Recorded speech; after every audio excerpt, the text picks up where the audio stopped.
en Chine, tout ce que vous aurez comme argent, si vous ne pensez pas bien, vous allez tout les laisser ici. Je m'explique.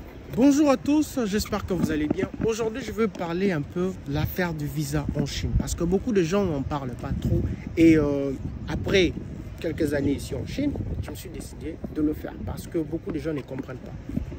Les Chinois, le gouvernement chinois ont l'habitude de donner des bourses aux étrangers. Oui, c'est très bien. Ça donne envie. Vous voyez tous ces buildings? Ça donne envie de rester. Mais il y a un prix à payer. Par exemple, on vous donne une bourse.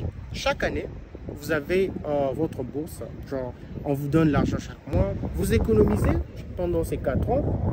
Et y compris manger, tu vois, un peu vivre, tout, dans l'argent de la bourse. Et il s'est fait que,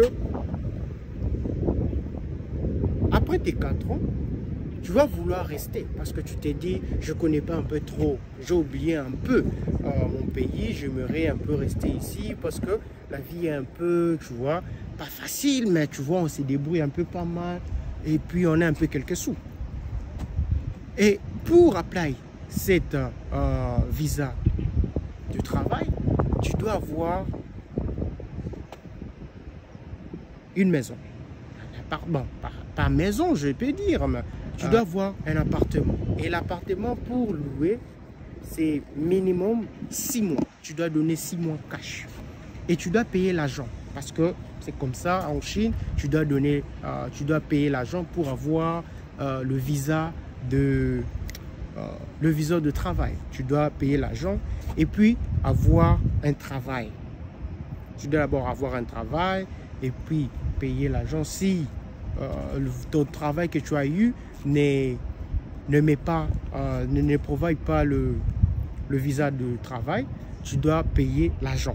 Et pour payer l'argent, tu payes l'argent. C'est environ 1000 $. Plus de 1000 $, plus les frais, plus de 1000 $. Et tu payes la maison 6 mois. Et quand tu payes la maison 6 mois, ne garantit pas que tu vas avoir le visa de travail.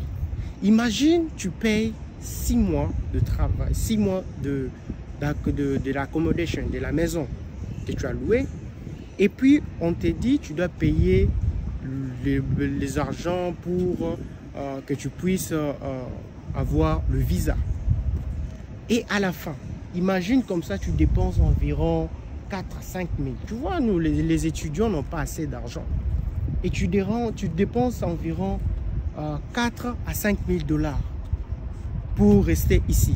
Et à la fin, on te dit que le visa n'est pas sorti. Donc, si vous avez votre idée de après les études, c'est mieux de le faire. Ce n'est pas intéressant de rester en Chine parce que tout ce que vous aurez, je dis bien, en Chine, tout ce que vous aurez comme argent, si vous ne pensez pas bien, vous allez tout les laisser ici. Je m'explique.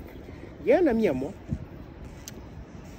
il a fait le master pendant 2 ans. Et chaque mois, on lui payait beaucoup d'argent, plus de 500 $. Et à chaque fois, tu vois, il s'est réjouissé, tout. Il a économisé, il économisait. Et à la fin de son cycle du master, il a voulu partir faire le piège. Je dis parce qu'il se disait, j'ai pas envie de quitter la Chine, parce que la Chine, tu vois, il y a un peu d'opportunités, il y a ça, je peux faire ça, je peux faire ça. C'est bien beau. Moi, je me suis dit, ah, c'est bon, tu peux faire ce que tu veux. Parfois, la bourse ici en Chine, beaucoup de gens ne savent pas. Si tu as eu la bourse du gouvernement, full option, mais CSI, pour la première fois, la deuxième fois, tu n'auras pas. Et le gars, maintenant, est en train de payer presque, je peux dire, 2000 yuan pour l'accommodation, pour la maison, pour l'endroit là où il habite actuellement. C'est-à-dire, tout l'argent qu'il a amassé, qu'il a réuni pendant ces 2 ans du master, est en train de partir avec l'accommodation. Pour dire que si tu ne penses pas bien en Chine, ici, tu vas tout perdre. je dis bien. Si tu ne penses pas bien en Chine, tu vas perdre toutes tes économies et c'est fini pour toi. Hein.